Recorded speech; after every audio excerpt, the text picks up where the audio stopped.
Hi friends, welcome to Friendly Cooking. நான் உங்கள் ஐஸ்வர்யா. இன்னைக்கு வீட்லயே சுத்தமான நெய் எப்படி செய்யறதுன்னு பார்க்கலாம். வாங்க வீடியோக்குள்ள போலாம். நான் டெய்லி 1 லிட்டர் பால் வாங்கி காய்ச்சி நல்லா ஆற வச்சுட்டு ஃப்ரிட்ஜுக்குள்ள வச்சிடுவேன். அப்பனாதான் ஆடை நல்லா கட்டும். நான் ஏற்கனவே பாலை காய்ச்சி ஃப்ரிட்ஜில் வச்சு எடுத்திருக்கேன். பாருங்க ஆடை எப்படி நல்லா கட்டியிருக்குன்னு.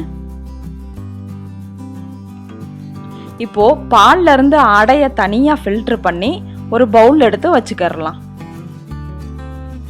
இப்போ இந்த ஆடைய ஃப்ரிட்ஜில் வச்சிடலாம். இந்த பவுல்ல இருக்கிறது நான் 10 நாளா ஃப்ரிட்ஜில் சேர்த்து வச்ச ஆடை. இப்போ ஸ்டவ்ல கனமான கடாயை வச்சு நம்ம சேர்த்து வச்சிருக்கிற ஆடையெல்லாம் போட்டுடலாம். இப்போ அடுப்பை சிம்மில் வச்சுட்டு இந்த ஆடைகளை நல்லா உடைச்சு விட்டுறலாம்.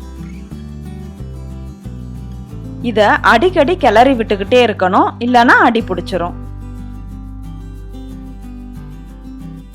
பாருங்க 10 நிமிஷத்துல நல்லா நெய் உருக ஆரம்பிச்சிருச்சு. இதை நம்ம கிண்டி விட்டுக்கிட்டே இருக்கணும். நம்ம ஃப்ரெண்ட்லி குக்கிங் சேனலை மறக்காம சப்ஸ்கிரைப் பண்ணிக்கோங்க. கூடவே பெல் ஐக்கானையும் கிளிக் பண்ணிக்கோங்க. அவ்வளோதாங்க, நெய் ரெடி ஆயிடுச்சு. இப்போ இதை நம்ம ஃபில்டர் பண்ணி எடுத்துக்கறலாம். பாருங்க சுத்தமான நெய் ஈஸியா வீட்லயே எடுத்தாச்சு. தேங்க்யூ.